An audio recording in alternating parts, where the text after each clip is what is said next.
And derivatives. ये limits and derivative का मेरा ये थर्ड लेक्चर है। इससे पहले मैंने आपको इंट्रोडक्शन और कॉन्सेप्ट ऑफ लिमिट एंड उसका एग्जिस्टेंस ऑफ लिमिट अच्छे से क्लियर करा दिया। आई थिंक आपको क्लियर हो गया होगा अच्छे से। और इस वीडियो में मैं आपको लिमिट कैसे निकालते हैं वो उनका मैं निकालना आपको समझाऊंगी, वो मेथड सिखाऊंगी मैं। पहले उससे पहले मैं आपको अलजेब्रा और लिमिट की, जैसे कि हम जो एडिशन करते हैं, सब्ट्रैक्शन के जो रूल हैं वो लिमिट्स में भी फॉलो होते कि नहीं है, वही अलजेब्रा और लिमिट है। क्योंकि उसको लिमिट के कैलकुलेशन में हम लोग उसी तरह तभी हम लोग यूज़ कर पाएंगे। और पहले वाली वीडियो में मैंने आप लोगों से कहा था कि यदि आप लोगों ने फंक्शन को अच्छे से नहीं करा है तो पहले फंक्शन को अच्छे से समझिए, क्योंकि फंक्शन नहीं आता तो लिमिट्स नहीं आएगी, लिमिट्स अच्छे से नहीं आएगी तो आगे कैलकुलस के आगे सब चीज़ें भी नहीं आएंगी। तो उसका मैंने लिंक डिस्क्रिप्शन बॉक्स में दे दिया है, ऊपर भी आपको इसका लिंक दिखाई पड़ रहा होगा। तो चलिए पहले हम थोड़ा सा लिमिट को थोड़ा रिवीजन कर लेते हैं। लिमिट क्या है? लिमिट किसी फंक्शन की एग्जैक्ट वैल्यू नहीं होती है, उसके नेबरहुड वैल्यू होती है। ठीक है, तो देखिए ये फंक्शन है, ये f x x plus two x is not equals to two, यानी फंक्शन हमारा 2 पर डिफाइन नहीं है। 2 पर डिफाइन नहीं है तो यानी हम उसको उसका आइडिया ले सकते हैं, 2 के नेबरहुड तो डिफाइंड है, 2 पर डिफाइंड नहीं है, 2 नेबर डिफाइन। तो हम 2 पर कैसे आएंगे? लेफ्ट से भी आ सकते हैं, राइट से भी आ सकते हैं। नंबर लाइन पर हमारी 2 हमारा है यहाँ पर ये, तो हम कैसे आ सकते हैं इस पर? लेफ्ट से भी राइट से भी, दोनों हमारे रूट होंगे जिसके थ्रू हम यहाँ पर 2 तक अप्रोच कर सकते हैं। तो जैसे जैसे हम लेफ्ट की तरफ से आएंगे, राइट की तरफ से आ रहे हैं, तो फंक्शन की वैल्यू क्या हो रही है? 4 को अप्रोच कर रही है। लेफ्ट से भी क्या आ रहे हैं? 4 को अप्रोच कर रही है, राइट से भी 4 को अप्रोच कर रही है। ग्राफ का मैंने आपको बताया था कि ग्राफ कैसे बनाते हैं। ग्राफ बनाने का इसका क्या है कि जो x हमारा होता है ये वैल्यू तो x पर होती है, और एफ एक्स हमारा क्या वैल्यू जो निकल कर आती है y होती है, और उसके अकॉर्डिंगली हम लोग ग्राफ इसमें प्लॉट करते हैं। तो x tends to 2, f x tends to 4, यानी जैसे जैसे x हमारा 2 की तरफ अप्रोच हो रहा है लेफ्ट और राइट से, वैसे वैसे एफ एक्स जो फंक्शन की हमारी वैल्यू जो 4 पर हो रही है, यानी इसकी जो लिमिट हमारी जो है इसकी कहाँ तक? 4 पर, मैक्सिमम कहाँ? 4 तक जा रही है जैसे जैसे हम 2 की तरफ जा रहे हैं। That is the concept of limit. But ये जो लिमिट हमारी कब एग्जिस्ट करेगी? जब left hand limit and right hand limit दोनों क्या होती हैं? इक्वल होती हैं, तभी वो लिमिट एग्जिस्ट करती है। इन जनरल फॉर्म में हम क्या लिखते हैं?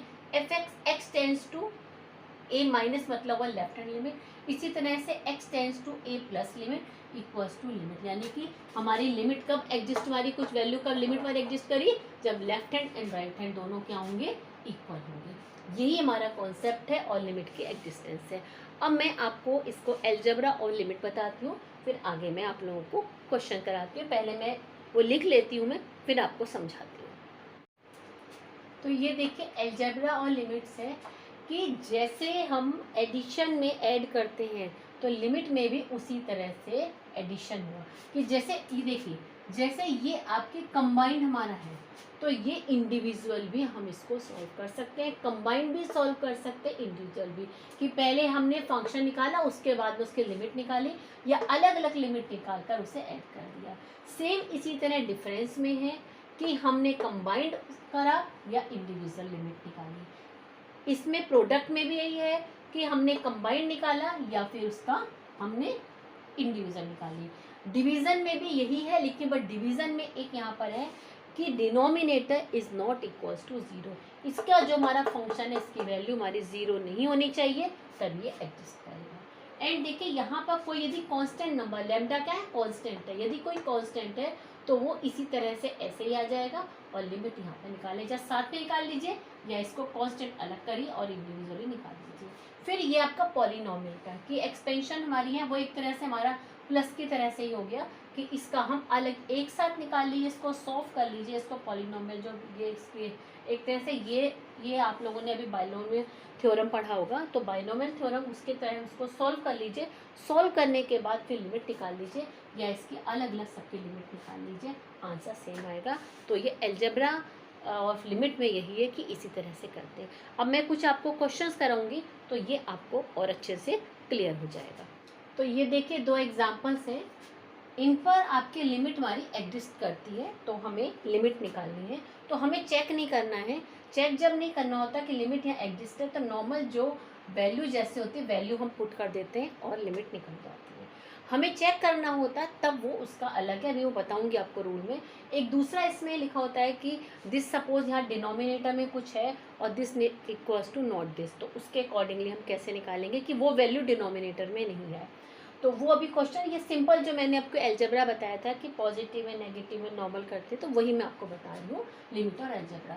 तो देखिए ये देखिए, इसको चाहे ऐसे थे कि वैल्यू सॉल्व कर ली यहाँ पर, उसके बाद लिमिट निकाल लिया, या तो सिंपल ऐसे कर लीजिए, या इसको देखिए सेपरेट यहाँ पर इंडिविजुअल करिए तो भी आंसर सेम आएगा। इसी तरह देखिए डिवीजन वाला है, यहाँ हमने इनको कंबाइन करा और यहाँ देखिए सेपरेट करा, वैल्यू सेम आई। तो चाहे आप इनको कंबाइन या इंडिविजुअल करिए, वैल्यू हमारी सेम आती है। तो ये एल्जेब्रा पर इसका रूल उसी तरह से होता है, पॉजिटिव का, नेगेटिव का, मल्टीप्लिकेशन और डिवीजन का। अब देखिए दो एग्जांपल ये हैं, ये है limit x tends to 2 and this x³ minus 4x² plus 4x² minus 4। तो देखिए यदि डायरेक्ट इसमें वैल्यू पुट कर देंगे तो नीचे डिनोमिनेटर में 0 आ जाएगा, डिनोमिनेटर में 0 आ जाएगा तो नॉट डिफाइंड होगा, जो कि लिमिट वहाँ पे एग्जिस्ट नहीं करेगी। यदि डिनोमिनेटर में इज इक्वल्स टू 0 होता है तो लिमिट एग्जिस्ट नहीं करती। लिमिट में एक ये भी होता है कि उसकी वैल्यू फिनिट में होनी चाहिए, फिनिट वैल्यू होनी चाहिए। तो हम क्या इसके देखिए फैक्टर्स निकालेंगे, फैक्टर पहले x कॉमन ले लिया, आफ्टर दैट देखिए इसके फैक्टर के, तो x माइनस 2 कैंसिल हो गया, कैंसिल हो गया। अब जब हम इसकी वैल्यू पुट करेंगे तो डिनोमिनेटर में 0 नहीं आ रहा है, न्यूमरेटर में आ जाए नो प्रॉब्लम, कोई बात नहीं, डिनोमिनेटर में 0 नहीं आया, वैल्यू आ गई 0। दूसरा देखिए यहाँ पर भी यदि हमने 2 वैल्यू पुट करी तो यहाँ डिनोमिनेटर में 0 हो जाएगा। तो देखिए यहाँ पर इसके फैक्टर निकालें, फैक्टर निकालने के बाद ये आ गया। अब ये जो यहाँ पर है ये एक x माइनस 2 क्या हो गया, कैंसिल हो गया। अब डिनोमिनेटर में यहाँ पर 4 आ जाएगा, इसको निकाल लेंगे। तो कभी कभी हम डायरेक्ट वैल्यू भी पुट नहीं करते हैं, कुछ हम जैसे कि कॉमन लेकर के कुछ फैक्टर निकाल के इस तरह से करते हैं, और इसके अलावा कुछ फॉर्मूलेज भी हैं। तो मैं अभी आपको वाले फॉर्मूलेज बता देती हूँ, मैं आपको पहले वो फॉर्मूले बताती हूँ, और कुछ आपके टिग्नोमेट्रिक आपके आइडेंटिटीज़ हैं, उसके अकॉर्डिंग आपके टिग्नोमेट्रिक फंक्शन है, उनको सॉल्व करेंगे। तो पहले वो हमें लर्न होनी चाहिए और कुछ फॉर्मूले लर्न होने चाहिए, फिर हम बाकी सब क्वेश्चन कर पाएंगे। ये तो नॉर्मल लिमिट मैंने आपको निकालना बताया कि लिमिट यदि एग्जिस्ट है तो हमें क्या करनी है, नॉर्मल वैल्यू पुट करनी और निकाल लेनी है, लेकिन ध्यान रखना है कि डिनोमिनेटर में 0 ना आए। तो अब मैं ऐसा करती हूँ कि वो मैं आपको नेक्स्ट वीडियो में बता देती हूँ सारे फॉर्मूलेज, क्योंकि वीडियो फिर काफ़ी बड़ी हो जाएगी, और बड़ी होने पर मुझे मालूम है सभी बच्चों को एकदम देखते ही बड़ी वीडियो देखते ही होता है, इतनी बड़ी वीडियो है कैसे देखी जाए, देखते ही एंजाइटी होने लगती है। तो मैं फिर नेक्स्ट वीडियो में मैं आपको सारे फॉर्मूले बताती हूँ। तो नेक्स्ट वीडियो में फिर मैं आपको लिमिट का ये जो है फिनिश कर देती हूँ, उसके बाद फिर मैं आपको डेरिवेटिव्स बताऊँगी। चलिए ओके देन, बाय बाय, फिर मिलते हैं नेक्स्ट वीडियो में।